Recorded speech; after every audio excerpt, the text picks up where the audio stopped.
அந்த மேடையிலே சொல்றேன், மாட்டுக்கறி திம்பேன்.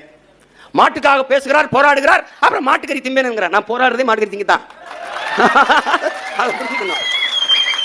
ஐயோ, ஒரு பைத்தியக்கார பைலட் அந்த மாட்டிட்டு போற பாடு. ரொம்ப திட்டவும் முடியல. ஒரு அளவுக்கு மேல வேணா வேற ஏதாவது வார்த்தையை பேசி விட்டோமோன்னு வேற பயமா இருக்கு. ஏங்க நீங்க முன்ன மாதிரி கோவப்பட மாட்டேங்குது, வர மாட்டேங்குது. முன்னாடி கோவமா இருந்துச்சு, நான் மட்டும் கோவப்பட்டு இருக்கும்போது எல்லாரும் அம்பாடு போயிட்டு இருந்தான். எல்லாரும் கோவப்படுறா, எனக்கு சிரிப்பா இருக்கு. நான் பேசிட்டு வந்தது அவன் அங்கிட்டு பேசிட்டு அடே அருமையா பேசுறீடா.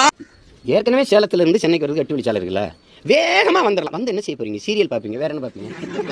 என்னடா செய்ய போறீங்க?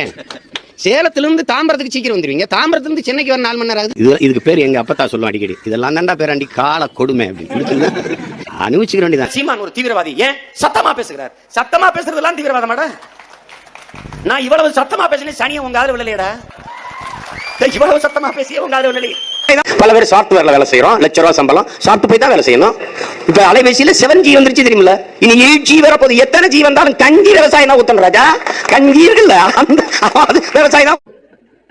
தமிழ்நாட்டுக்கு பால் ஆந்திராவில இருந்து வருது. ஏன் உன் மாடு என்னாச்சு? நான் வளர்க்க மாட்டேன், ஏன்னா நான் படிச்சுட்டேன். அப்ப நாக்கு அடக்கிட்டு இருக்கணும், நாக்கு அடக்கிட்டு இருக்கணும். அந்த தோசையில கொஞ்சம் நெய் விட. காட்டுக்குள்ள இருந்தா நாகப்பாவை கடத்தினவை நமித்தாவை நயன்தாரை தூக்கி போக தெரியாதா? ஏன் செய்யல? இது எங்கள் இனத்தின் மாண்படா, மாண்பு. சீமானுக்கு நான் ஜவால் விடுறேன். முதல்ல உன் கிராமத்துக்கு போய் சேரிய ஊரி ஒன்னாக்கு. ஒருத்தர் சொல்றாரு, நீ போய் ஊரையும் சேரியும் ஒன்னாக்கிட்டு வா. நான் ஒன்னாக்கிட்டு வரேன், நீ புண்ணாக்கு வைக்க போறியா? நீ என்ன வேலை பார்க்கிற? திரும்ப திரும்ப சொல்றீங்க, இது நான் முதலமைச்சர் அதிகாரத்துக்கு வரணுங்கிறது எங்க அக்கா தங்கச்சி தாலி இருக்கிறத பாக்கல. தாலி அறுக்கிறவன் தலை அறுக்கிறதுக்கு தான் நான் வர்றேன். கவனமா வச்சுக்கணும். வன்முறையை தூண்டுறாரு. ஆமா தூண்டுறேன். ஒருத்தரெல்லாம் ஜெயிச்சிருக்காரு.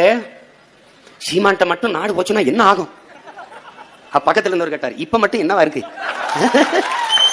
என்ன ஆயிரும், என்ன ஆயிரும்? நல்லா ஆயிரும். அதான் பிரச்சனை. ஏற்றுக்கொள்ள முடியாத நிலையில என் மக்களை வச்சது யாரு?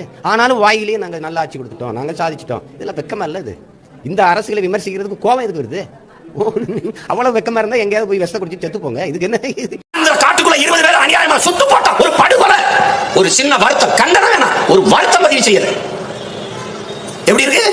ஏன்டா சுட்டானா? என் காடுங்கிறான். என் காட்டுக்குள்ள 1000 கோடி நிதி அளிக்கிறோம் அப்படி கிடையாது, 1000 கோடி நிதி ஒதுக்குறோம்.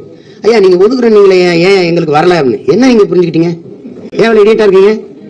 நாங்க நிதி உங்களுக்கு கொடுக்குறோம் சொல்லி ஒதுக்குறோம் தானே சொன்னோம். கண்டுபிடிச்சு ஒரு மோட்டர் பைக்கு குண்டும் குழியுமா இருக்க சாலையில குலுங்காம போகுது, டெவலப்புங்கிறான்.